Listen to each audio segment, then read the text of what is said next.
Ready, Chair. I'll call the meeting to order and begin with the land acknowledgement statement.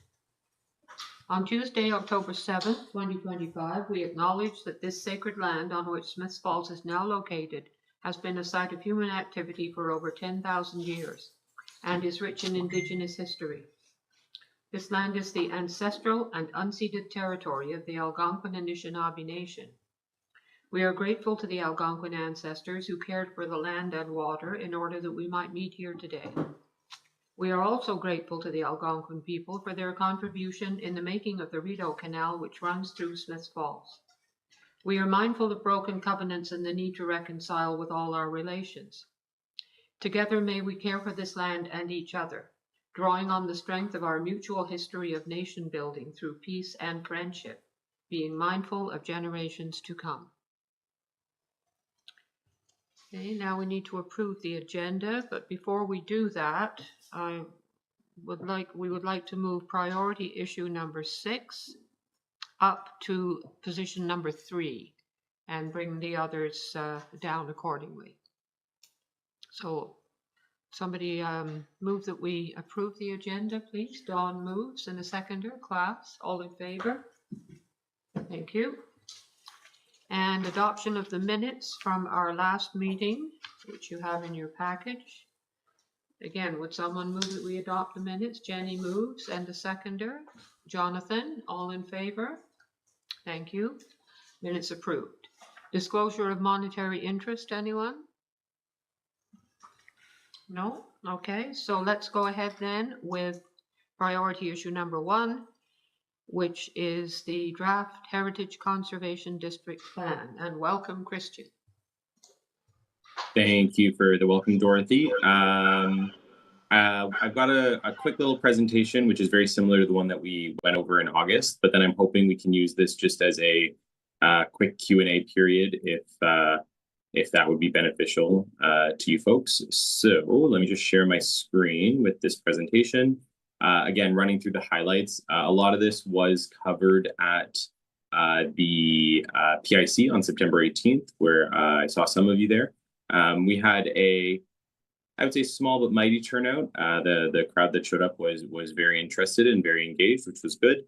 But yeah, we'll just run through where we are at with the HCD plan. Quick moment on eye care, Stantec safety moment. Just be aware of when you stare at the screen for too long, just because you don't want to go blind.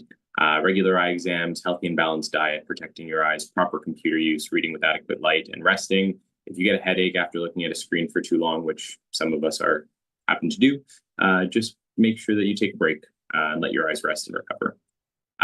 Diving straight into the HCD plan, just a quick reminder that we are in the second phase of the HCD process. The study phase was completed last year, and the HCD plan phase is the phase that we're in, nearing the end of it, where the HCD plan ultimately gives the town a framework for managing change and conserving the historic area of an area designated under Part 5 of the Ontario Heritage Act. Other things that we're looking at in the HCD plan phase are the HCD objectives, developing the policies and guidelines and implementation measures, and consulting with the community. We've had our 2 public information centers back in March and back in September to go over the development of the plan and to take feedback from the community on the plan. I've received feedback from MHC members, which is very helpful. We are keeping the public survey open for another couple weeks, I believe, week or 2. So if you haven't filled it out, please do. If you have a friend who might want to fill it out, please encourage them to. Again, all feedback is good feedback, and we are always happy to get some more. And then just a quick reminder of what is in the plan. The HCD plan is divided into 5 sections. The big ones being Section 4 and Section 5, just the policies, the guidelines, and the implementation procedures, mainly where permitting comes into play and what types of alterations are acceptable. So I think most of you have read through the HCD plan, and we can talk through it a bit later. Again, at a high level, just alterations. There's a process, but the policies and guidelines apply to all properties within the HCD, public and private. There are different approaches for each of them. It's property owners who are ultimately responsible for following the policies and guidelines when altering their property. And again, just a reminder that the purpose of the HCD plan is to manage change, not freeze a place in time necessarily, but to allow a place to evolve organically and compatibly with the area's heritage character. Similar thing for additions. When we're talking about additions, we're looking for them not to obscure, radically change, or have a negative impact on the contributing heritage resource. Ultimately, when developing an addition to a designated property or a contributing property in the HCD, we want them to be reversible where feasible and where possible, so that if things need to change in the future, we don't need to impact the historic structure to remove a more contemporary intervention. Similar case for new construction. The big word here is, I guess, compatibility. We're looking to limit the height from the visual human scale. And have new construction be consistent with immediately adjacent properties.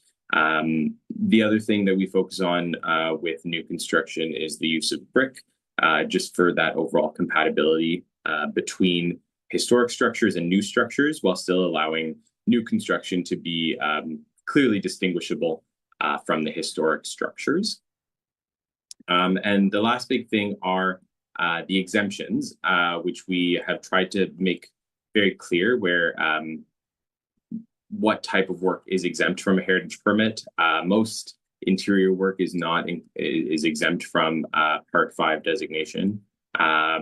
Alterations to areas that are not visible from the public realm, minor repairs, painting, trim, window frames and entrance doors, painting brick on non-contributing buildings, replacing windows and doors with new features of the same material, style, and dimension, changes to exterior lighting and landscaping, that sort of stuff is outside the scope of the HCD plan. So that is my quick high-level overview, rundown of the HCD plan. Thank you again for taking a look at it. So I'll pass it maybe back over to Dorothy if you want to ask if there are any questions, and I'm happy to answer and take notes.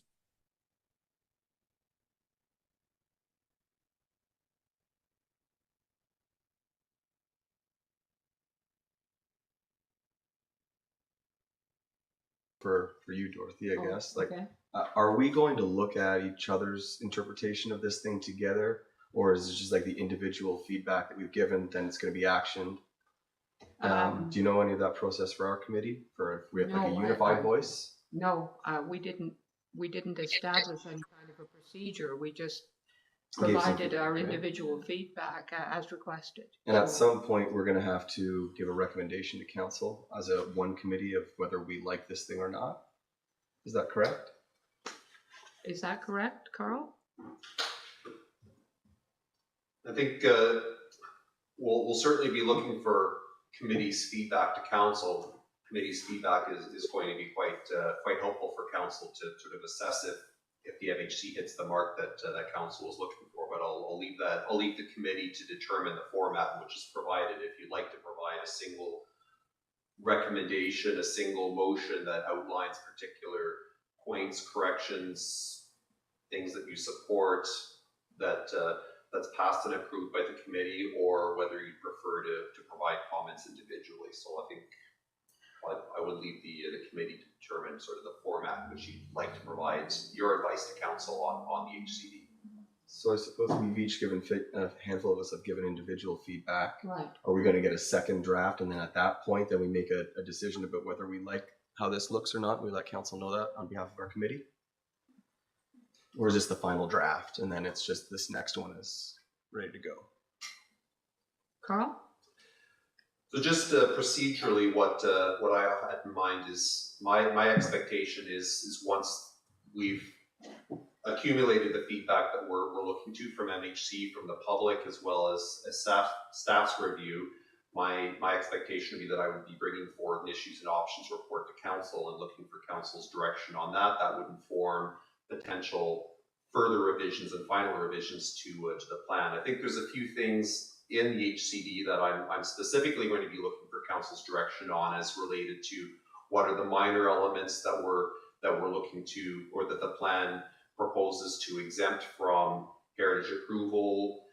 The HCD plan also proposes to delegate approval for some other minor changes to staff, and certainly that's a conversation we have at the council table as to what council is comfortable either exempting from the approval process altogether or delegating authority. So those are the sorts of issues and options conversations that I would be having with council when ready, but that would be supplemented by feedback from MHC. Yeah, so I don't see us doing something today. Yeah. Given what Carl has said. So in the place, in I guess where all of this is leading is, as mentioned in the presentation, property owners are ultimately responsible for making use of this document, and then the town will as well. And among the other specific comments that I've outlined and have been shared with the committee here, and but for me, between policy and guidelines throughout all of Section 4, there's such a massive this fade back and forth between. Oftentimes, there's like a whole editorialized discussion inside of policy, and then these are things that should very much go inside of guidelines, and it goes back and forth. It's like, and some of the subsections have preambles, and some of them don't. And some of the sections talk about vocabulary that's very important because it's policy, but it has no glossary, and it's not included in any of the panels. But sometimes they do talk about panels in the example. Like, it's, for me, it's really messy inside that Section 4, and I think it's not that I dislike I love the whole concept of it, but I think when folks are going to try to use this, so at least maybe, I guess, like a handbook comes after policy. I get that. But these things are kind of melded together because it's policy, guideline, handbook, all in one big old pack. So I'm just really worried if we don't see what the next iteration is, and we're kind of like into a corner on accepting it. And I have a concern for folks making use of this, and we want it to be nice and smooth rollout because it's a good thing that we're doing.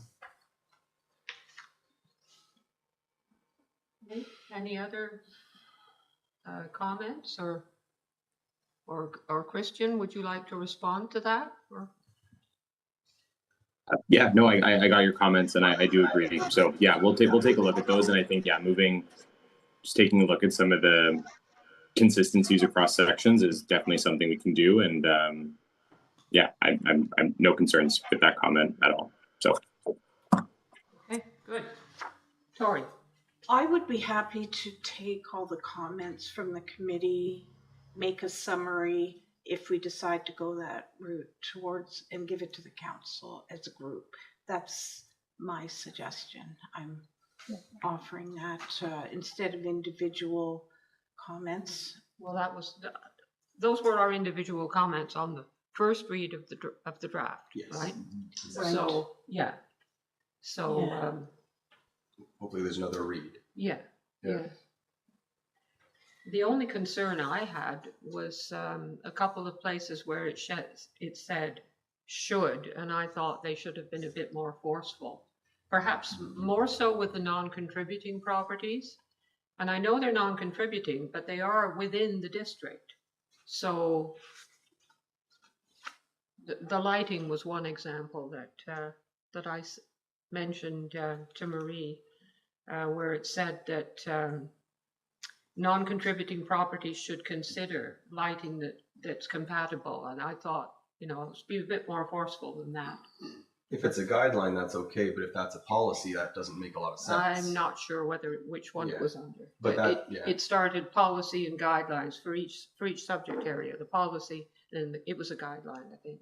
Okay. It was non-contributing properties anyway.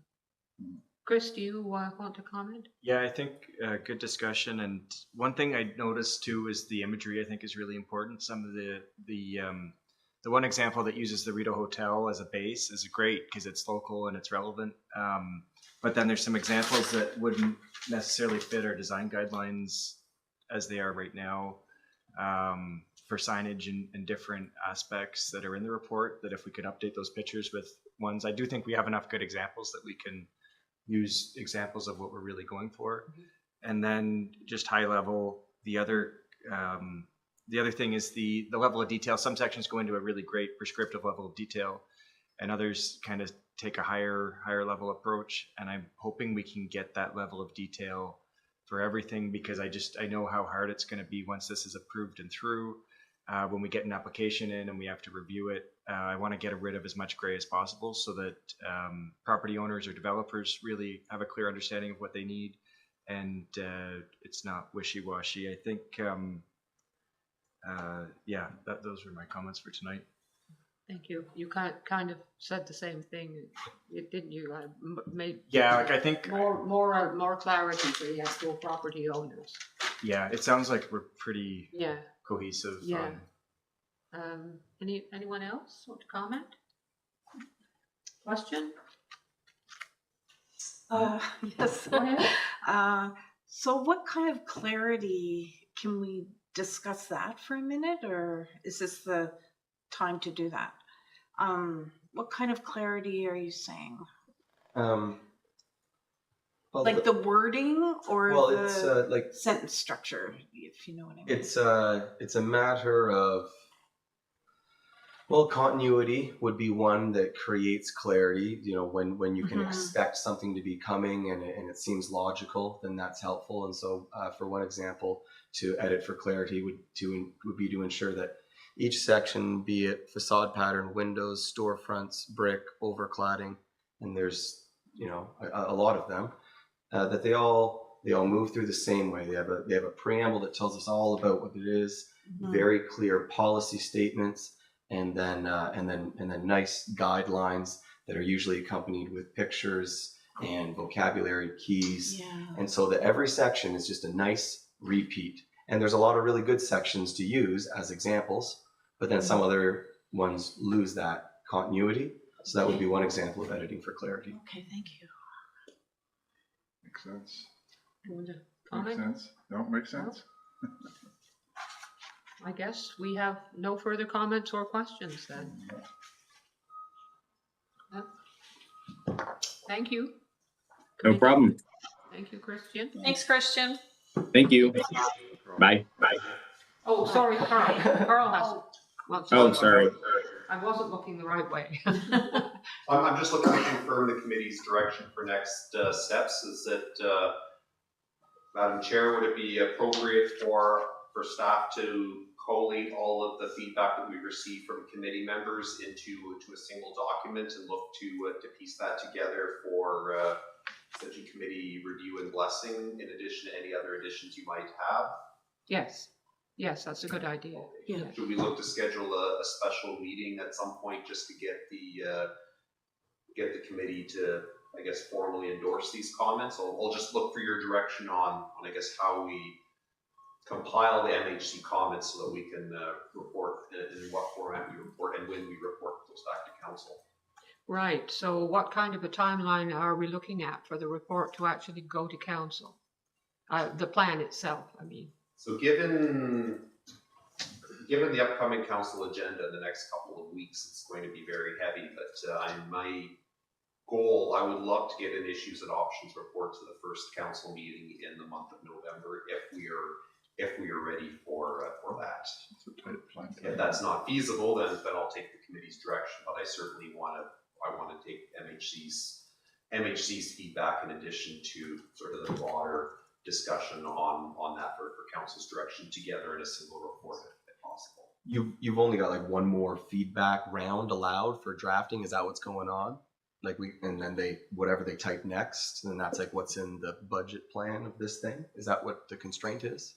Well, we want to get it right. So if I take feedback to council directs a rewrite or directs certain changes, then That's, So he's not listening to what we're saying and like doing things yet at all?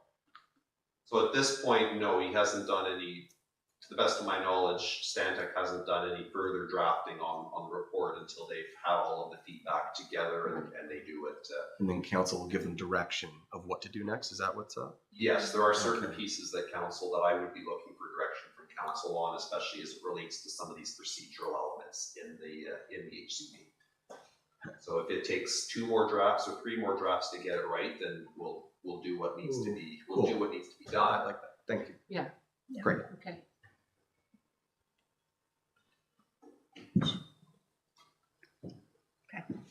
Did I answer your question? Not really, right? So we are looking to, but MHC is looking to sort of adopt a resolution or a motion with your formal feedback. That's the vehicle that you'd like to convey your comments to council. Is it I committee? get the Do we want feeling it's like the summary, he's saying, like I said, like get a summary. a summary? Does that make Yes. sense, Carl? Like, get a summary from the committee to bring to council. Yeah. Certainly, if that's I'd be happy to take that to council if that's what you'd like. The next step then is our feedback goes to council. Is that what you're saying, as opposed to what we've already said today to Stantec? That's my expectation. Okay, all right. Okay. So, so Marie, will you, Like, I'd be comfortable just giving them this. Like, I don't know if Well, like, no, this, no, no, I like think- we have to think it pare needs- down further. probably needs to come in, go ahead, Marie. Sorry. Carl, you're proposing to pull all the comments together, send it back to MHC for review, and to make sure those are the comments they want to go to council. And it's early November is the next meeting. Is that what you're saying before you take your issues and options report? That's what I'm proposing. Okay, so once the draft of all of your comments is prepared, we'll bring it back to MHC committee for review, and you can, endorse it at that point, and then it goes to council as an issues and options. We kind of just did that over the past 2 weeks, didn't we? Yeah, we did. And like, I think you've got them. It's just the comments that you got. Okay. Is that right? Not? Jenny? Is the draft that's going to council the draft that we have seen, or is it going with the edits that we are suggesting now? It's a good clarification, I think. I can clarify. Sorry, is Christian still on? You bet. Yeah, still there. Yeah, we have a steering committee meeting tomorrow, and we can discuss how we operationalize that process, whether or not we have enough to sort of revise. And actually, I'll let Christian speak as to whether he'd suggest revising based on the feedback that we have now, or if he'd rather just take everything to council all at once. Okay. I'd be happy to revise it just based on the feedback that we've gotten from MHC. The one thing timing wise is I think just for the sake of being practical with our time, we might just wait until the end of the public comment period, just so that we're not doubling down on efforts for edits. But yeah, to answer your question, Jenny, it would be a slightly revised report that goes to council, not the version that you have currently seen. So our comments then go ahead to the steering committee. Is that right? Right? Makes sense. Yeah. Sounds. Yeah. I would think Well, if so. there's a meeting tomorrow, Chris, is that? Yeah, that. Mhm. Yeah, I think it sounds like if the public consultation is going to be open for another week or two, that's putting us into the 3rd week of October anyway. So I don't know, like, to try to get to that first week in November is looking pretty tight. But because I wouldn't want to miss. I don't want to be disingenuous where we're asking people to make comments and somebody might make a comment that we haven't thought of, and make sure we include that. So, yeah, I don't know what the agenda is for the steering committee meeting tomorrow, but we can definitely discuss this. But if anybody comes up with anything in the meantime too, if those, and we, hopefully we can review the public comments as a group, or at least do it by email if we don't have to have a formal meeting. Email. Okay, well, if there is a requirement for the MHC to meet again before the scheduled November meeting, somebody else will need to chair it other than me, that's all, because I won't be here. Are we happy with this then? Are we okay? And Yeah. Thank you, Christian. Thank you, everyone. Have a good Tuesday. You too. Thank you. Okay, let's move to priority issue number 2. Carl's going to speak to his report on updating the community improvement plan. Thank you, Madam Chair. It's a fairly long report, so I'll just quickly go through it here. The Community Improvement Plan, for those who haven't worked with it before, it's a council-approved incentive program that promotes and focuses public and private sector investment into development and redevelopment that improves working conditions, living conditions of the town. So there's the current community improvement plan was adopted in 2022. There's 4 key areas: accessibility, brownfield redevelopment, which is contaminated sites, attainable housing, and downtown revitalization. So the report summarizes each of the 15 programs that cover those 4 areas and what those programs do. And the appendix outlines to this report outlines the downtown revitalization programs that I think are of particular interest to the Municipal Heritage Committee. So just procedurally, every year Council decides which of the 15 programs to activate, and then assigns a dollar figure out of a reserve to fund those programs. And some of the applications are, as noted in the report, some of them are based on fee rebates and charges. Some of them are grants.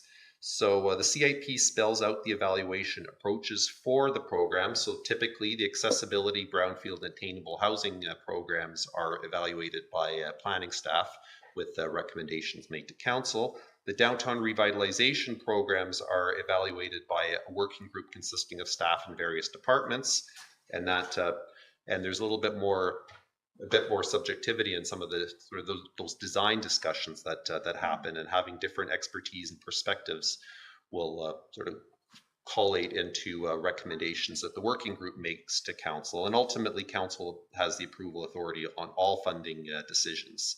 So having worked with the plan, there is for a few years now, there's a need to go through and make sure that it is indeed working as intended. So the CIP does involve a municipal investment into projects, so we want to make sure that the community is getting value for that investment, and ultimately getting projects that the community is proud of. So there's a couple of catalysts to this review, and some issues that have arisen in the 2025 intake, as well as an opportunity to integrate the proposed Heritage Conservation District plan into the CIP. So the report reviews across the policy and operational, and our review of the CIP will cover the entire policy and operational scope of how the CIP is, how it's worded and how it's done, and all of these operational and policy pieces, they do relate to each other. So the report identifies some high-level issues that staff have identified for consideration. So in terms of policy, that's the text that's been approved by council that sets out some expectations. A lot of the operational elements are left sort of for us to figure out.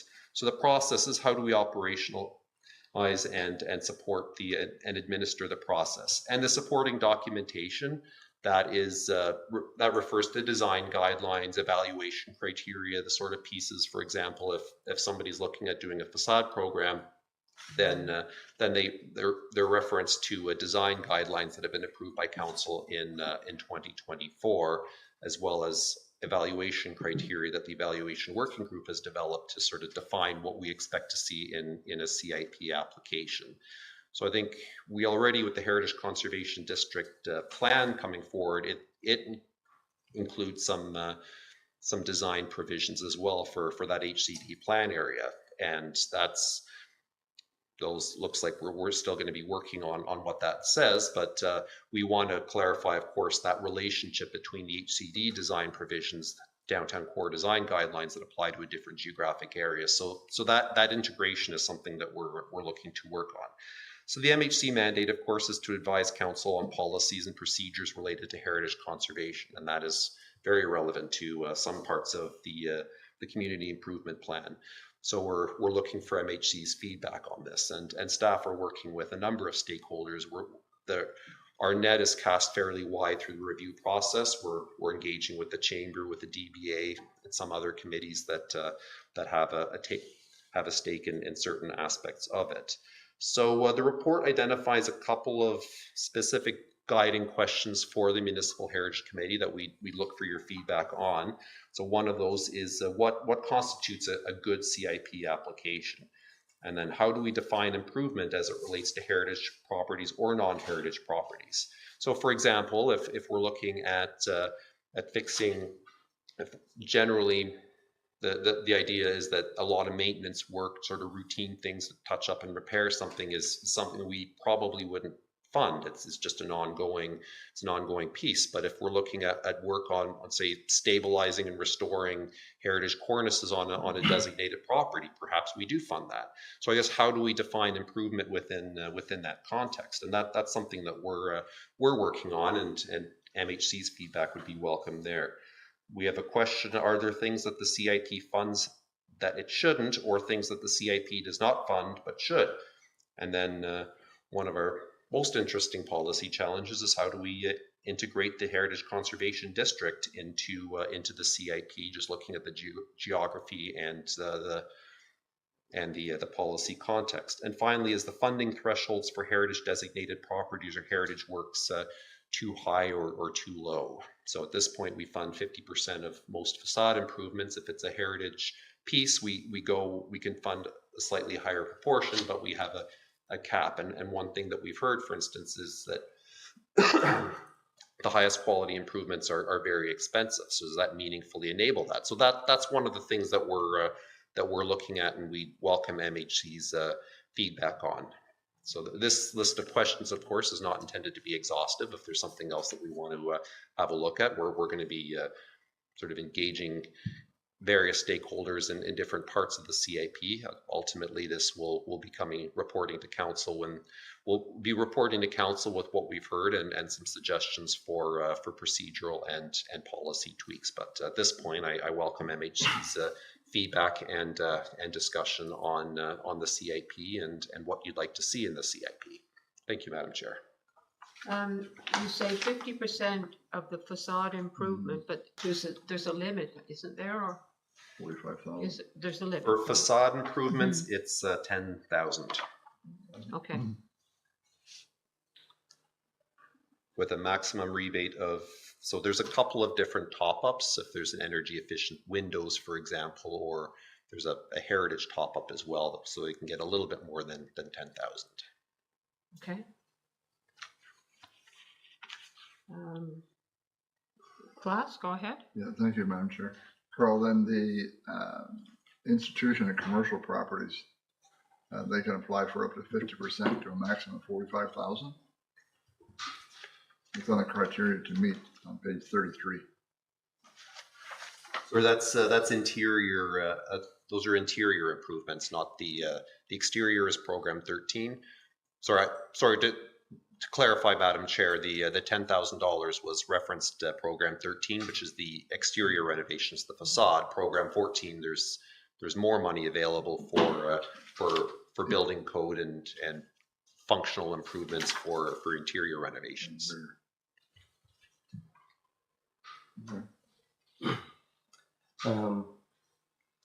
Jump in. So a similar thing that I'm just noticing as I'm moving from the Heritage Conservation District feedback. So I think easy things here, but maybe so this is a part of the larger. I've got 5.4, which the larger is the whole community improvement plan, but we're just looking at incentive programs because that's all we're feedbacking on, right? We'd welcome committee's feedback on any of on any of the CIP, but in this case, just to focus the discussion, I'm looking at the programs 13 and 14, the facade and the interior applications that apply just to the downtown and waterfront area. Okay, so to that end, inside of the larger dock, which you probably know a lot of, does it have like keys in it for how this plan defines property within downtown and waterfront sub area? So like in your larger one, does it? And so you don't have to answer that question specifically, but those ones like that. And then when we have other like high technical terms in here, even the word facade, it includes, like, as we've been figuring doing these new designations, like facade includes dozens of elements, which may be included or excluded. So it might be, if it's in the at the start of this document and it's got a glossary, might be helpful for folks making use of it. So just any terms that might be that, and anything that might need like a little map diagram, so that when developers are looking at it, they can understand it. And then the other thing would be, it's everything about approval in here, and there's lots of good detail in there. What can someone expect after they've been approved, and then how does that process flow out? Would that be a worthwhile subsection to consider? So to answer your first question, there is, and I don't think it's in the CIP as a whole, but I don't think it was in one of the attachments I'd sent out. There is a map that defines the downtown and waterfront area. So it's bigger than what the HCD proposes. It's also bigger than what the official plan identifies as the downtown, but there is that area. It defines what is the geography of the town. That's where semantics during policy, where facade is programs are eligible. Glossary, great point. I think that's one thing we're going to be looking at, and certainly a conversation we've had throughout the HCD process. We see a lot of definitions of terms. We want to see more definitions of terms, just so we all and the reader understands what each of these means and what our expectations are. And that's something that we'd be looking for, certainly if we're proceeding with if we're maintaining council-approved downtown core design guidelines, as an example, we want to make sure that terms are defined, preferably with images as best as possible, to create probably share between the two policies, because continuity absolutely. We like that. The worst thing we want to see is where something conflicts with something else. Yeah. But yes, in terms of the process in general, once a lot of that is operational, so it's done.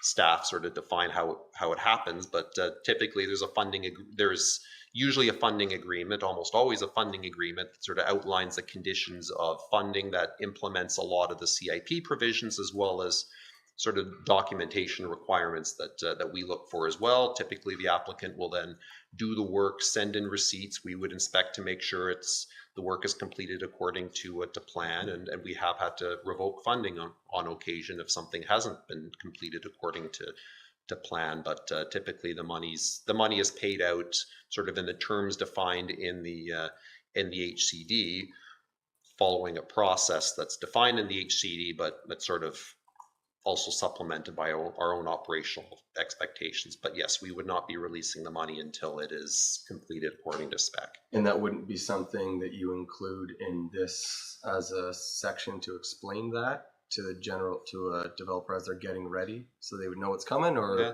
Well, not to be superfluous to do yeah. so? Well, I think a lot of that, and I think that's a lot of good policies that I've seen, and certainly when they try to be user friendly, they include things like flowcharts.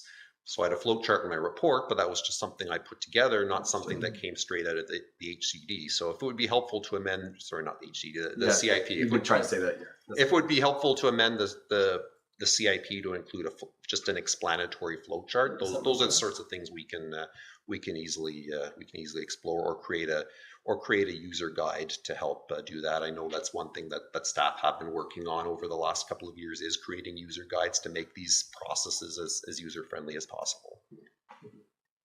So what that looks like in the end, what document that flow chart is best homed in, we'll work on that, but I think that's a great idea.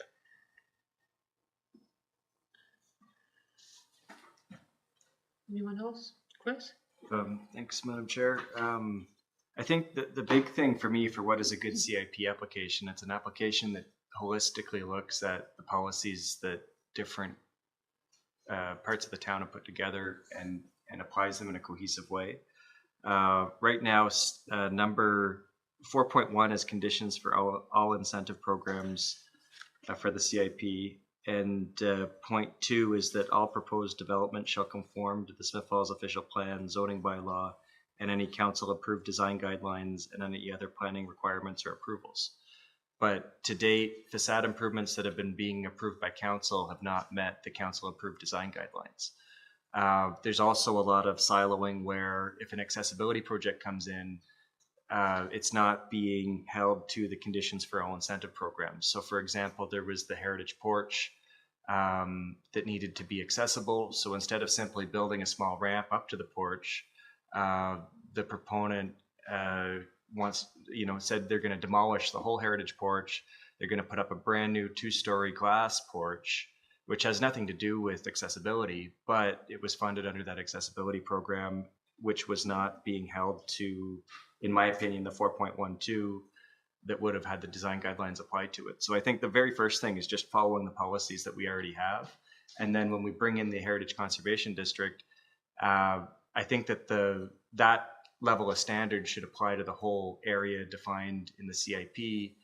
I don't think we need to worry about having 2 different levels. And I think that a lot of the answers to the further questions between contributing or non-contributing properties hopefully are going to be ironed out in the Heritage Conservation District plan if we get more details in that and how that development will work. But the last point, when it comes to a funding perspective, $10,000 doesn't go very far.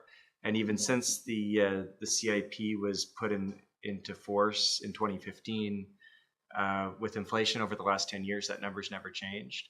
And I think that it would be helpful to have maybe a minor and a major category where if you're doing signage or lighting or fairly straightforward projects, there's one threshold. But if you're doing a full facade, repointing, fixing like the torches that used to be on the corners of buildings, or taking out windows that have been filled in with siding and filling them back in with windows that fit the space, then when you're in that scale of a project, $100,000 or a tax abatement wouldn't be an unfair package, I don't think, in my opinion. But it's kind of like moonshot requests, really cool ones that someone's really engaged with, and then like a new consideration for that. Well, a good example would be the Rito Hotel qualified for the tax abatement. So we got a lot of large scale facade improvements as part of that, but they were bundled in with the interior job and that. But there's a lot of buildings in downtown that the interior might be functional and it might be fireproofed, but the facade is really struggling. And we know how expensive heritage facades are to maintain, and that's where I'd really like to see better value out of this money being spent. It's nice that heritage spots get more money. I do like that. Yeah, it's the 85% improvements or the 50, right? Is that what I read? Yeah, Yeah. That's pretty like to a maximum of 20,000. to a maximum, and then that's the ceiling that you want to try to address. Yeah, and it seems like for these big scale projects, it's just not enough of a threshold to incentivize the property owner. So, and another example just of the siloing that can kind of happen is that the door on that building is an original wood door with a brick and wood trim around it. That's all original. And to make that door accessible, you've got to add an inch or two to either side of it. So the application was to pull all the original trim off, cut the brick, put in a new door. And I think we have to have a good idea of what the cost benefit is. If it's if there's some kind of need for accessibility, that would be the game changer, then that's what needs to happen. But I think in most situations, and then I don't know if that width is the. So like when you get more money when you make everything universal, but if you choose to leave something original because like it's totally consistent with what we're trying to do is maintain that beautiful look, does that mean that you then lose out on being called an accessible place? And then you lose out on that money kind of thing? Like, are we incentivizing people to tear down stuff? Yes, right now we have. Yeah, that's right now. So that's where it's like, how do we? It's like me, the grandfather. Like, we want those weird little doors. Like, why is this door so small? It's well, it's like Fenway Park in Boston.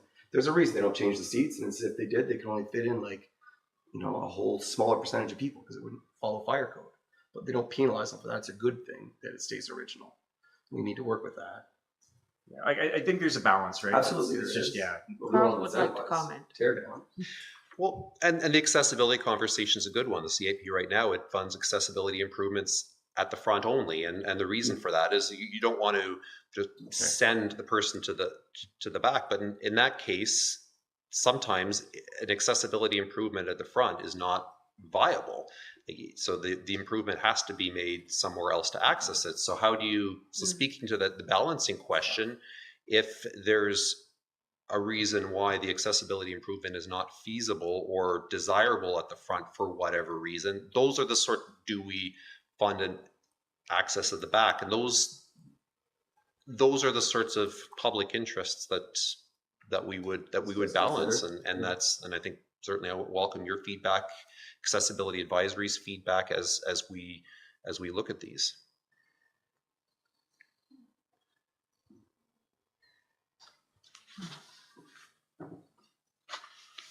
Comments from this end of the, Just Jenny? if there's a consideration for a committee, the evaluation committee, I think having a heritage sympathetic person on that would be a very good idea.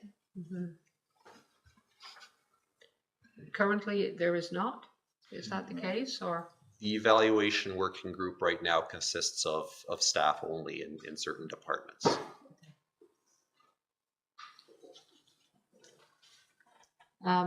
Carl, do you want us to go away and provide and think about it, or are you happy with the feedback you've already obtained today? Do you want us to continue to provide input?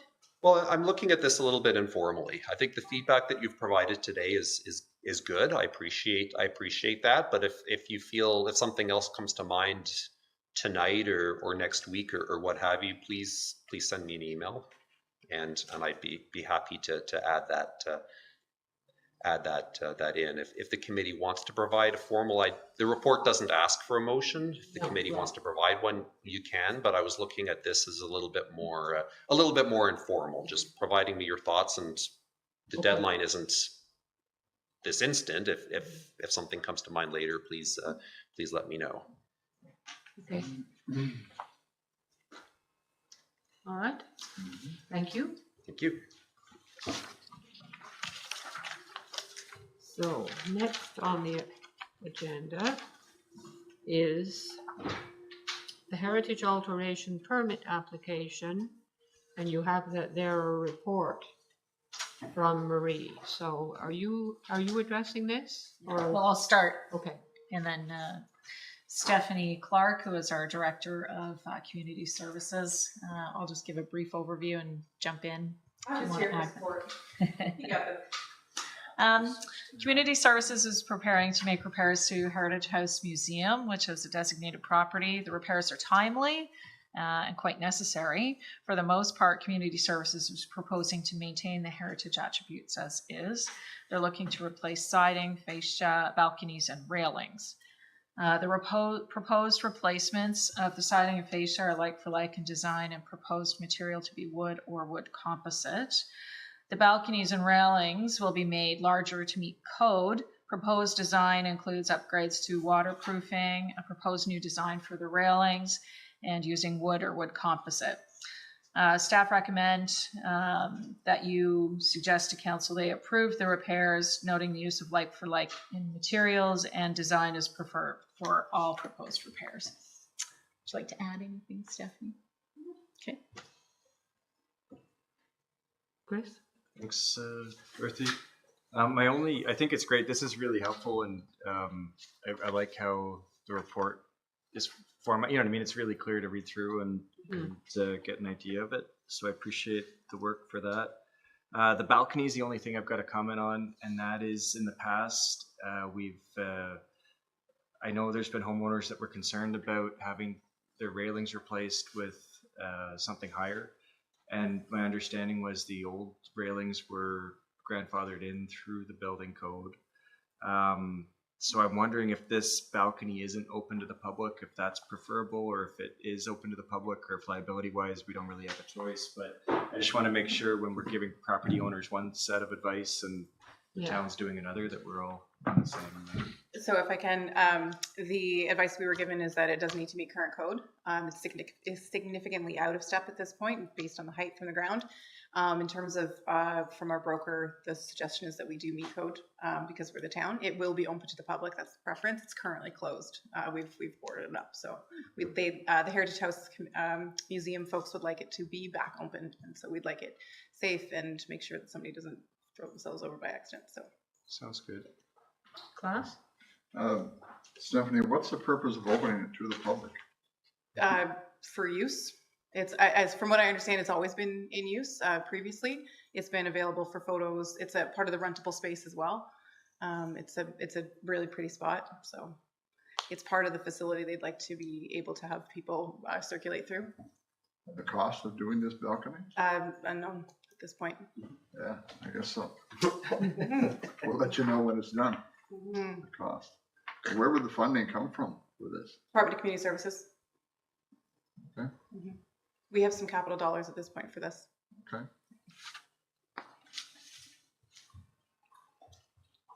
Tori? Who do you get to do the work? That's to be determined. So we haven't decided any of that. We need to go to public tender and we need to do that fairly quickly. Okay, that's what I was wondering. So yeah, as we would like some direction in terms of, because we need an alteration permit, we wanted to make sure we had that first because we will be interfering with some of the things that are outlined in the bylaw. So we need the alteration permit so that we can go to tender so that we can get the work done as soon as possible. There's a significant amount of rot that's creating a significant amount of concern. And we're worried that the longer we go, the more damage that will happen to the interior as well. Chris, you were first, I think. Yeah, my other question was, do we have any pictures or examples of what was there originally, or is this an addition, or? It's like the best documented place in town. You should. Yeah. So from what I understand, if I may, what we have photos of is what is there now. So, and as in that's the original from what we can understand. And through the chair, I like I see the figure 3 proposed redesign. My only comment would be if vertical slats were kind of the style of the time. It's a little bit older than the brick buildings, and I'm not sure what, because we went through it with the gazebo. Remember the railings, all the discussions we had on that, of what type of railing we were going to use, and we didn't use it. But so yeah, that 1900 building stock we're familiar with. This stuff I'm not as familiar with. So I would just say if vertical slats are maybe if we could try to figure that out, then I'd be okay with that. And how much difference in height are we talking? Like a couple of inches? Or? I'd have to confirm if I mean, but I think it's several inches. Okay. Yeah, it's like 33 to 42 or something, or 36 to 42. I can't remember. So it's significant. And the fundamental piece is that it meets code if you're 2 feet from the ground, but you're not. So you're significantly higher.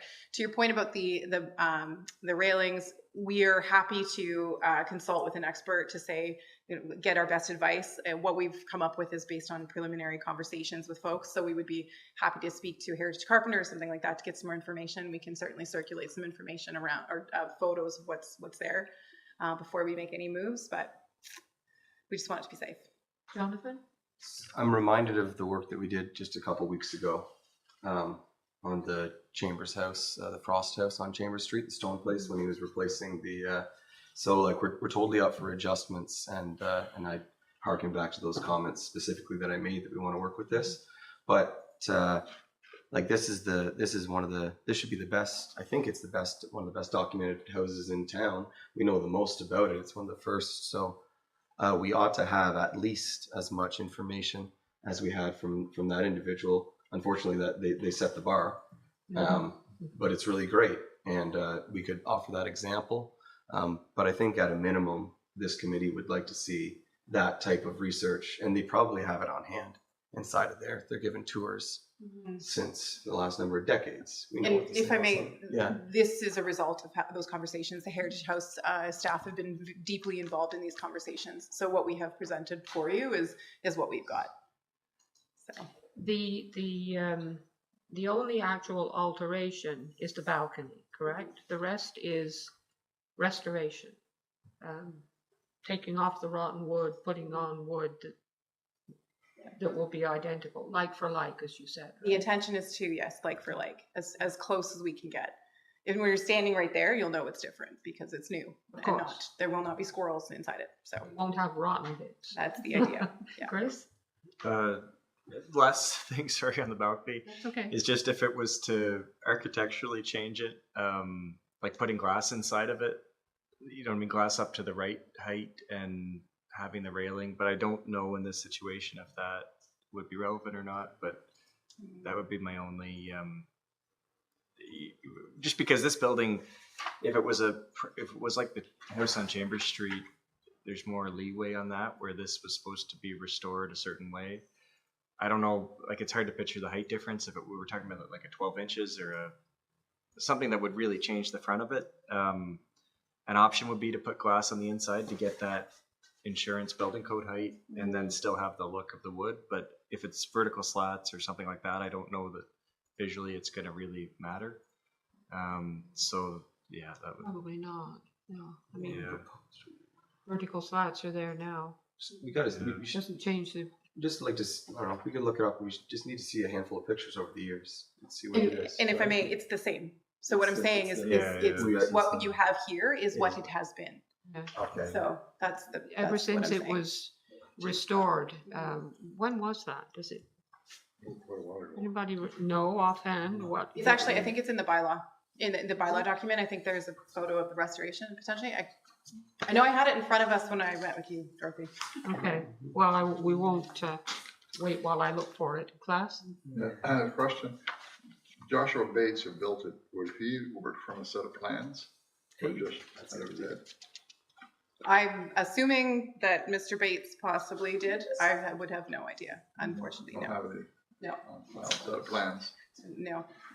Okay. Yeah. The Heritage House may have plans, but to be frank, we're not rebuilding the building. We're trying to take the rot off and repair that. Yeah, So no, I know we wouldn't that. need the Why are we even going down the road of changing it?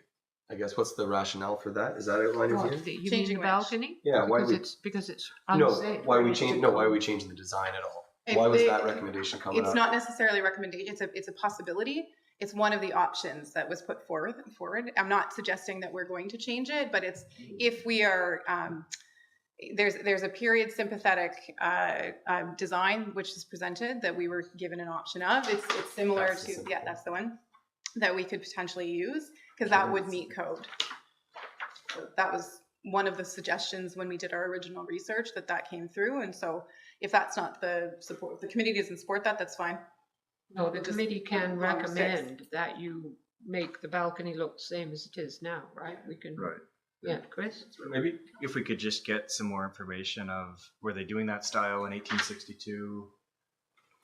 Because as far my understanding with that picture example provided was installed in the 2000s sometimes, so I don't know. Like I know those 1900 railings really well because we talked about them in the context of the gazebo. But for 1862, I know they didn't have the lathes and the. Oh, okay, I get what you're saying. Yeah, restored to, it's 1867. Just something appearance. that Yeah, I see. Maybe what it's you mean. slats. Maybe they did have those designs then, but In 1867, yeah. Excuse me. Is that's the side building? There's the big one and then there's is it an original building? That part of that's on the I side that has understand, the yes. balcony, that Yeah, it was from what I always understand, there? yes. Yeah. No, it's Yeah. a big building. Okay. So how would we? And if I may, regardless of whether we're replacing like for like, my understanding of the alteration requirement is I need a permit regardless because I'm taking off heritage items. I'm interfering with the bylaw. So if there's some discomfort with changing up the railing, that's fine. Then I would suggest, because in the interest of time, the committee make a recommendation to council to provide the alteration permit like for like across the board. We can make that happen. Okay. Yep. Yes. so can we do that on the condition just that we'll look into the railing design a little more? But Sure. I don't think. But even each like for that, then we can just cut that business out and just move forward. I'm not against it. I know, I like the other design better. No, it's great. It's great. Yes. But I think in terms of, I think to the point is that if we're looking for, I mean, we may find some information, we may not. We could also spend 6 months looking. And, if this is, and that was a random number, John, but to be fair, I mean, I don't have necessarily the time or the capacity to do that in terms of our staffing abilities. So what we have right here is a potential suggestion. If it's more comfortable to go like for like, which is also perfectly acceptable, it looks great now, it just needs to be a little bit taller, then we can make that happen. Class. Question, have you had a contractor look at this at all? Yes, How did they fasten that to the building? it's cantilevered. It is cantilevered? It's what? Cantilevered. Cantilevered. That means it's fastened to a stud and it's cantilevered probably 2 feet. I'm not sure what it is cantilevered, but we will likely need to relook at the load as well. Yeah. Yeah, there may need to be some steel beams put in. Jonathan? Yeah. My eyebrows are for the hyperbole and forgive me that I listen to semantics closely. My quick research is that this is not accurate, and so it doesn't take 6 months. We just need to see the research. They can do it. We can receive it. We already got it in the other house. That's what we're looking for. And it's okay for us to take time. It's not okay for us to be rushed. Okay. So if I may, what is it that you're specifically looking for? More options for a balcony, or? We want to understand what's being suggested. I think. So what's being suggested in keeping in with the original I think so. look? Yeah, it's our heritage house. Okay. Well, isn't this the original look there? I think so, and we might look very, very, very silly to put something that doesn't fit.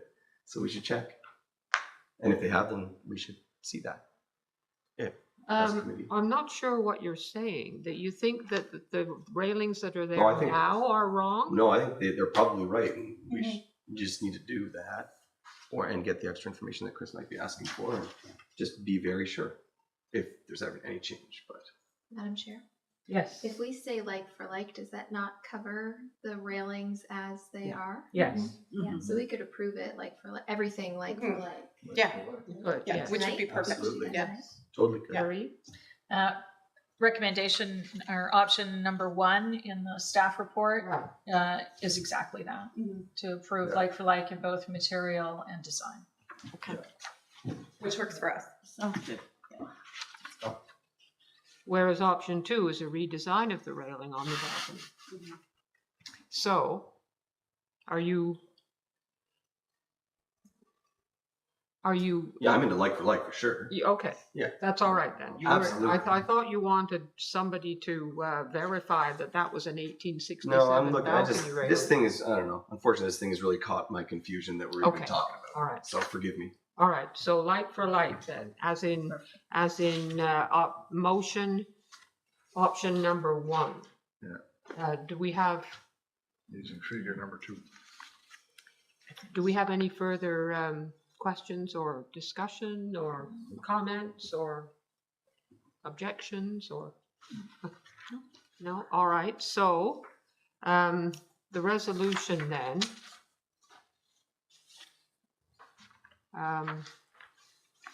The one that you put on at the top, Marie, at the top of your report is the same as option 1, is it? If you look, as option 1, you could read that as is for. Okay. For a motion. So the motion is that the Municipal Heritage Committee passes a resolution providing a recommendation to Council on the Heritage Alteration Permit application for the Heritage House Museum to allow for the repair and restoration of wood siding, soffits, fascia, balconies, and associated painting work with the following conditions. The railing on the balcony to be replaced using like for like in design and materials, meaning it will look the same but be constructed larger to meet current building code requirements. Install waterproof materials and hidden drainage to protect against future water damage. The siding, fascia, balcony, and railings to be replaced with like for like materials. So would someone make that motion then, please? Glass makes the motion, and a seconder, Dawn. Any further discussion before we vote? Okay, all in favor? Perfect. The Heritage House will be very happy. And just one further note, we will be back at some point because we do need some windows and door works, especially. There's some major concerns, so we're going to be pricing that out and going for a capital request for 2026. In addition, there's some accessibility concerns, so it's timely in terms of the CIP conversation, although we are not eligible for CIP. But the Heritage House Committee will be back to discuss what that looks like in the future, because there may be some alterations. The door is likely to be different, so we'll be here with another report at some point. Okay, thank you very much.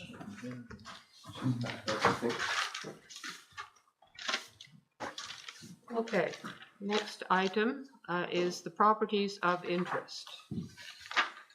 I guess we're just looking to tidy that up with the designation checklists and the reports that Jonathan, Klaas, Jenny, and I were to provide to Marie. Right, before the end of the month. But before the end of the month. But okay, you want sooner than that? Yeah, didn't you make the deadline the end of September? The deadline was October the 1st, yeah. October 3rd, comments to October it's 1 HCD. deadline. Yeah. Oh, whoops. October 1st was Oh, actually. October 1 deadline for criteria checklist. So ASAP. Do you still have yours? I'll hurry too? up. At the November meeting, you're going to print the information, so you want to go through it all. That's where we're Well, In order to compile the report, I need. Yeah. Do you think we should postpone that until the December meeting? Yes. I think we Yes. should because once Marie has all our packages of information, Marie and I need to go through them all and think about how we're going to pull everything together in, some kind of a format for the committee to receive before the meeting, so that we can then make decisions about, are we going to go forward and try to designate this property, or are we not? So what would we like the new deadline to be? Is end of October feasible? Yep. Okay. Or sooner? Or sooner, yes. Thank you. Jonathan, you've done yours, right? And I've done mine too, so we're just waiting on the others.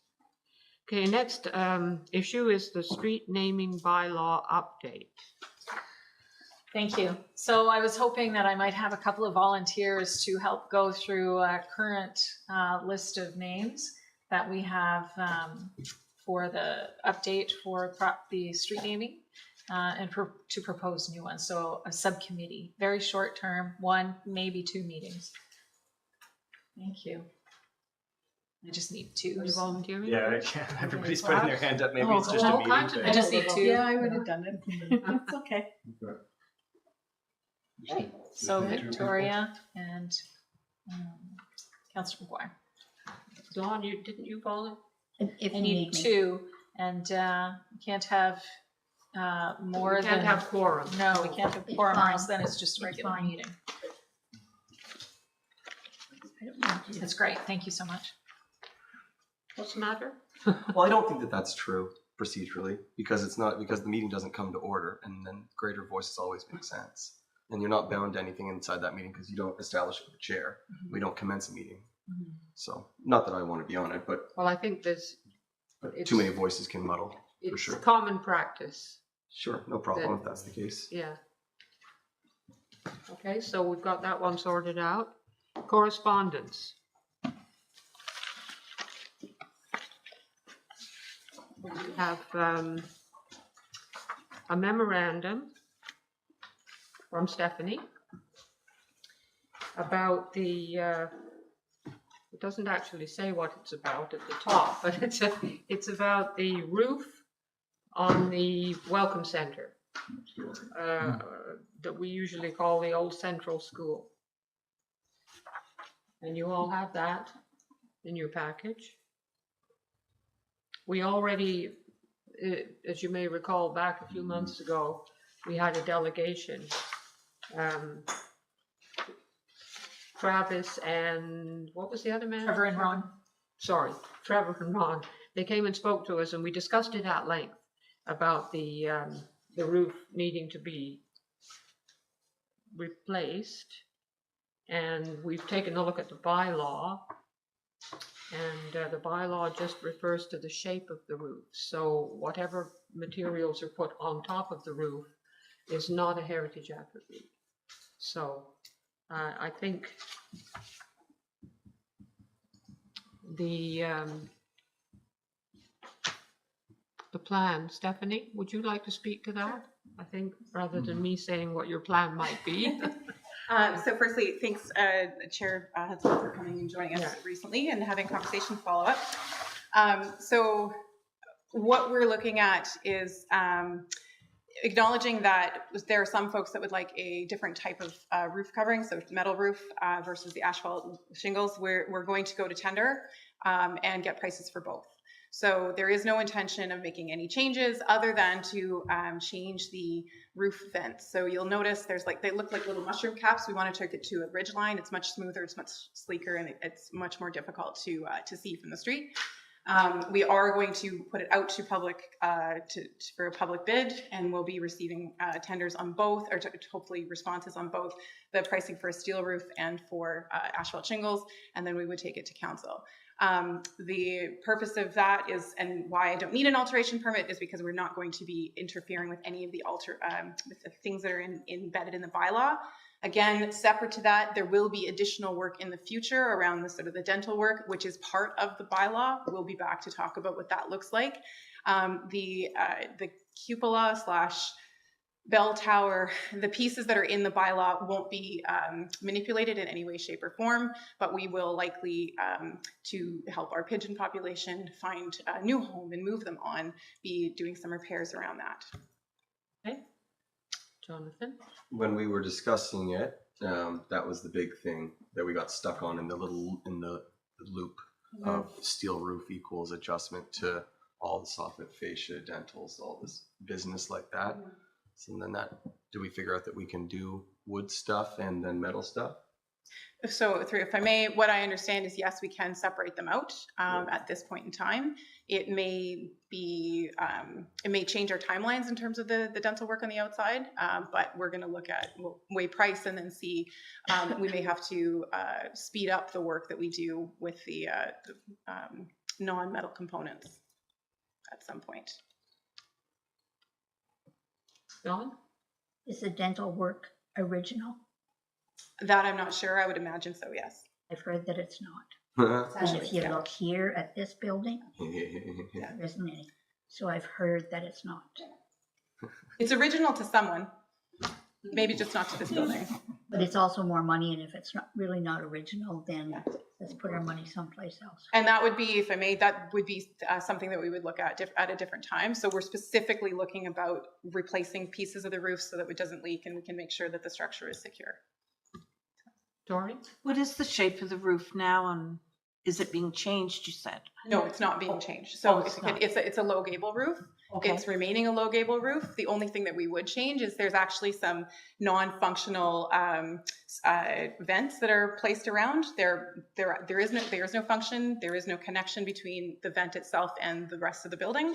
Improving that. Yeah, so taking those off, making them a lot more sleek, and then putting a roof vent, a ridge vent along the line. Yeah. Thank you. Chris? Thanks. This is a great update. I appreciate it. And I just want to double check, confirm the roof stacks. Nothing's happening to any of the chimneys. No, nothing's happening to the chimneys. Okay, Those are not awesome. the vents. Yeah. And I know in here it's noted that a member of the committee prefers a metal roof, and I'm not sure who it is, but yeah. I just wanted to get a feel for the committee while we've got this on the agenda. Is it a consensus of the committee that prefers metal roofs? Because in previous terms of the committee, we've recommended to, like, I'm thinking of the old post office. When it's come to designated buildings, we've leaned that way. Is that still a best practice we want to encourage, or Putting on a metal roof? putting on a metal roof on a building that would have had a metal roof originally? Let's get into the weeds. I just, We know. because this is, in this context, it's going to come to council, and I don't want to say that the committee supports this if the committee doesn't support Did it. it have a metal roof originally? No way. Oh, I guess maybe it could. Everything had a metal roof originally. Is it with the tar and stuff going on? Asphalt shingles weren't invented, right? Yeah, the tar So roof. it did, she said. So But not this kind of metal roof, a different kind of metal roof. If I may, to our best understanding, it would have been a tin roof. Yeah, it would have been tin. which I think specifying tin versus whatever type of steel is getting into the weeds, but I think if we look at Tin look.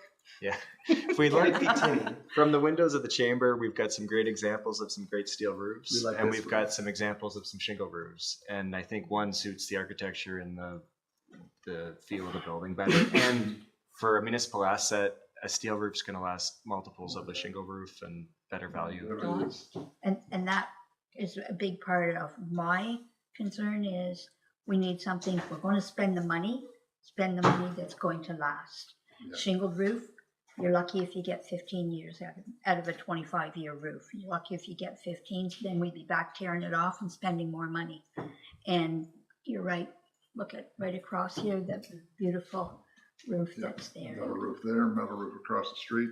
Yes, I don't think it's within the committee's mandate to recommend a metal roof. But, because it's not a heritage attribute, it's not a heritage feature. But we can say that we're okay, I guess. It's not a heritage committee If I may, issue. it may be perfect, I would suggest it's perfectly acceptable for you to provide a recommendation in preference. Okay. So it's not necessarily about bylaw, it's not about a heritage attribute, but your preference is, and then to Councillor McGuire's point, if we're asking certain other agencies to provide metal roof, I can't believe I'm arguing this right now in favor of this, but to provide a metal roof, then perhaps the council should have a bit more weight in terms of that consideration. Ultimately, it may come down to price. That's not up to me. That's up to the numbers around this horseshoe. But I think our intention is the department has heard what has been presented. We're looking at, hopefully we'd be looking at 50-year roofs. There are a lot more stronger products that do last longer.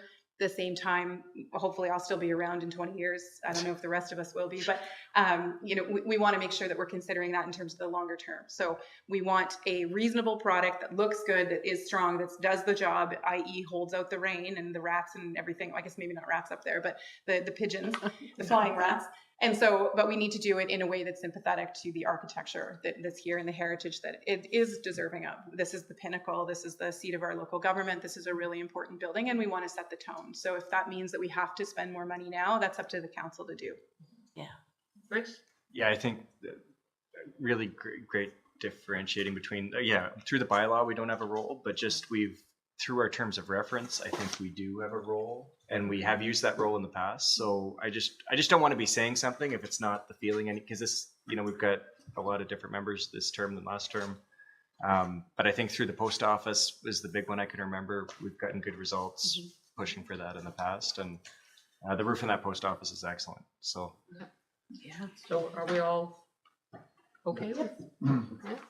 Everyone's In not? line with the neighbors and metal roof. Jenny? I just for me personally, I get a little concerned when we, as a committee, factor cost into it, because I don't think that's our concern. We should be No, it is focused not. on No. the heritage elements, and I understand why other You've people got chairs may. sitting here that do. I think know, they're- and I understand that, but as a committee, I just Jenny for mayor. No, you're Just right, kidding. and I said that last week. Our concern is not the cost. Our concern is preserving the heritage. Yes. And it probably costs more to do that. And if we want to have our heritage buildings last, then money needs to be spent on them, Yes. right? Chris? it's just last comment. I appreciate Stephanie. I'm assuming you were here last night. You're here tonight. I appreciate you coming in. Just on like your hanging evening, out. and It's good It's horseshoe. it's when it's in writing like this and we get it before, it's really easier to have these discussions. So I hope this was productive or helpful. I would say, if I could, all the conversations that my staff have had with this committee, but also the conversation we had with Dorothy, really helped us get to this point. One final comment I would say is I just would remember or would acknowledge that there are two separate facilities that are connected in this complex. Both of them have roofs. If we do move to a metal roof, we need to understand that there will be different roofs potentially for some time. Whether that matters or not, I just want to put that out there to point that out. I don't know that it does matter. I don't necessarily care because they are two separate structures. This roof here above us will need at some time to be replaced, probably in the next 5 to 7 years, possibly sooner based on, this is actually the far better roof of the two, based on the roof assessment that we had recently. So we are getting some more information about our building condition assessment back to us. But just to put that out there, may or may not matter, but just to put it Well, on if the you table. put a metal roof on that one, then you'd put a metal roof on this one We too. paint ourselves into a corner on that, Yes. But I suppose that this shingle roof that's in good shape is indicative that shingles aren't so bad. True too, right? Mhm. We've got like a good example. How old are they? Anyways, getting into the weeds on that Yeah. too, but kind of I've- goes both ways, right? Well, I'll have to I can check, tell yeah. you, when they say 15-year shingles, it's true. You have to put a new roof on at the end of 15 In years. 15 years. Not before. Yeah. Cool. Okay? Thanks, Stephanie. Oh, where are we? Chair. Yes. Excuse me. Were you going to pass a resolution that you want to recommend to council one type of roof over another for this? Or is just having it noted in the minutes enough? What would you prefer, Chris? If that is the consensus of the committee, then I think Dawn and me are comfortable sharing that with council. And if we can get, maybe if that could be part of the report, then it saves having to do the formalities, but we could do the formalities if that is what would be helpful. So do you want, Yeah. do you want a formal motion? Is it a consensus? Is it a Yeah, I think consensus? it's Yeah. consensus. Yes? Yes. Yeah. Thank you. You're part of the committee, you can chat on behalf of the committee. Yeah. Thank you. Okay, That's okay. all right. Benefit to having councillors on the committee. And we need to know about the symposium. Now, it's very close. It is close. I'm gonna do mine. Do you want me to? Okay, thank you. Yeah, but we can have until our symposium date on the 18th. Just kind of finalizing our last minute things. Registration is a little bit low at the moment, but perhaps Dawn is going to share this in the roundtable. Her and Carl did a radio interview. So hopefully that will get a little bit more interest garnered. So I also reached out to Marie because I had somebody from Kitley Township approach me about when was our symposium. And Marie has sent the information. It just had not been shared with their Heritage Committee. So Oh. she called back and gave a push. That's good. Us? Gentle reminder. The Atlantic County Archives, which I'm a member of, are sending 5 people. okay, I don't know if you got the registration yet. I'm not sure Marie. They've been coming to Marie. I do. There's You do? there's a number. That's good. One thing that I found is I put the posters around that Marie gave me. A lot of people don't like posters. You can't put posters anymore. Mm, yeah, Independent I know. grocery anymore. I know. Or and so forth. So I took it upon myself to be brave, and in places I found a vacant store with nothing in it, I stuck a poster on the window.